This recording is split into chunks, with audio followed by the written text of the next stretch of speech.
Wabil khusus pada Bapak Ibu Kepala BKD, BKPP, BKPSDM di seluruh wilayah kerja kantor regional 8. Di sini ada 46 ya, ada 4 provinsi dan 42 kabupaten kota yang hadir. Saya kira luar biasa di forum yang sangat bangga dan sangat bahagia ini.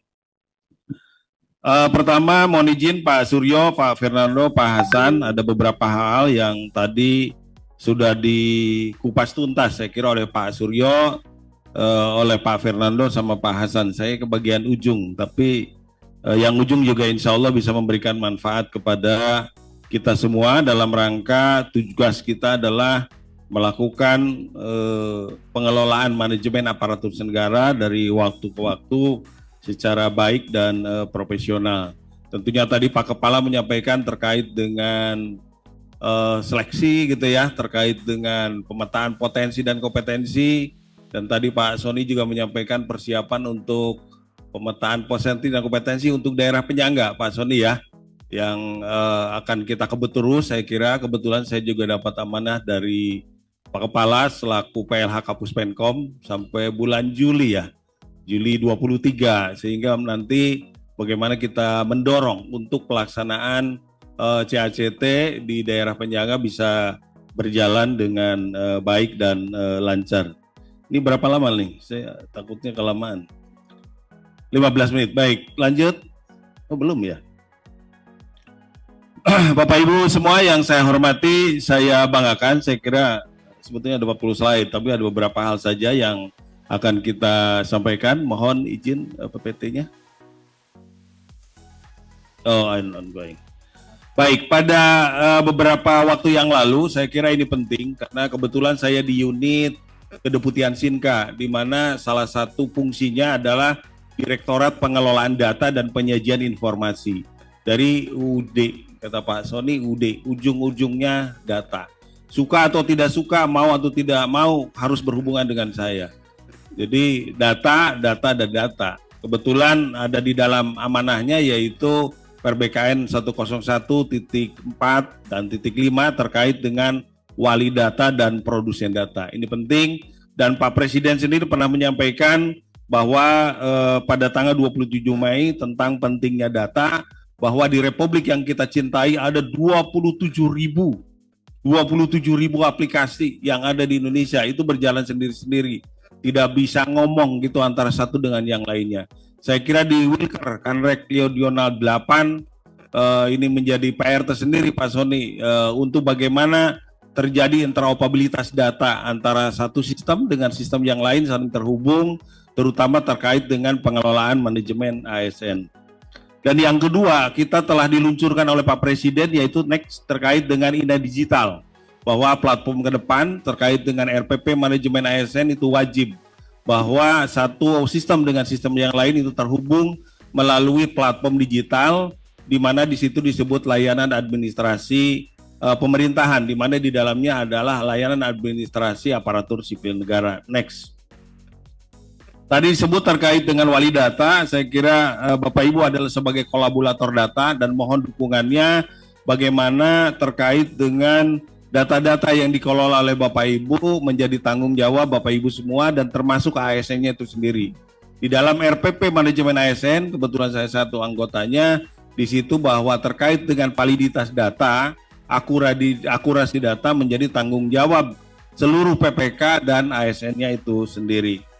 Next, berikutnya adalah terkait dengan interopera data. Jadi kami melakukan interopera dengan berbagai stakeholder yang terkait, baik di sektor swasta seperti di BUMN maupun di lembaga pemerintahan. Seperti kemarin dengan Kementerian Keuangan kami sudah bicara melalui Stranas PK, kemarin rapat dengan Pak Pahala dari Deputi Bidang Pencegahan Korupsi dengan Dirjen Perbendaharaan, bahwa akan terjadi interkoneksi antara data gaji KPPN dengan SIASN milik BKN. Demikian juga tahap berikutnya kami bicara dengan PT Taspen. Kebetulan PT Taspen adalah pelaksana terkait dengan pengelolaan belanja pegawai.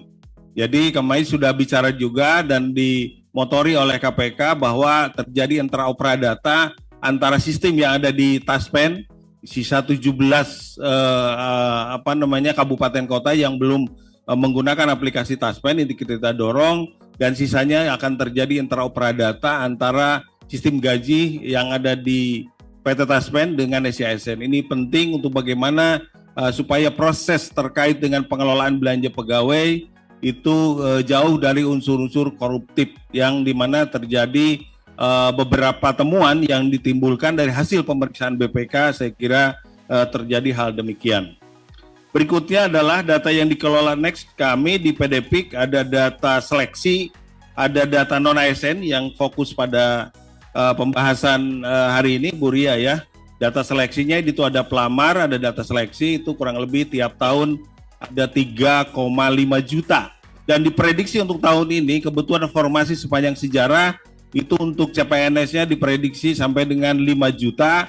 Dan untuk P3K-nya dengan basis data yang ada di kami yaitu 1,7 juta. Saya kira ini PR sendiri bagi Bapak Ibu siap bergerak bersama gitu ya untuk mensukseskan pelaksanaan CPNS di mana agak berbeda dengan tahun-tahun sebelumnya. Pertama, seiring dengan implementasi manajemen ASN, yang kedua ini adalah komitmen di dalam Undang-Undang 2023 pasal 66. Tadi Pak Kepala menyampaikan bahwa pelaksanaan penyelesaian penataan non-ASN dilakukan sampai dengan Desember 2023. Moga-moga bisa menyelesaikan masalah tanpa masalah. Kayak pegadaian dong ya. Next. Ya. 24, mohon maaf, saya koreksi ya. Ini kecepatan, mohon maaf Bu, saya salah. Jadi di pasal 66 2024 di bulan Desember 31, seperti Pak Kepala tadi sampaikan.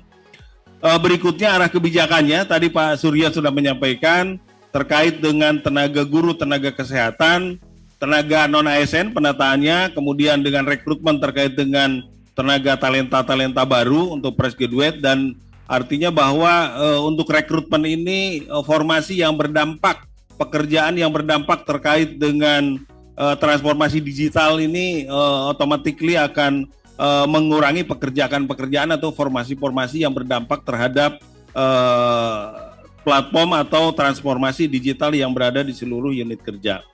Next. Sama lagi Pak Suryo akan bisa menyelesaikan terkait dengan peraturan Menpan terkait dengan pengadaan CSN 2024, termasuk saya kira peraturan PLBKN-nya yang merupakan turunan dari peraturan Menteri Pendayagunaan Aparatur Negara dan Reformasi Birokrasi.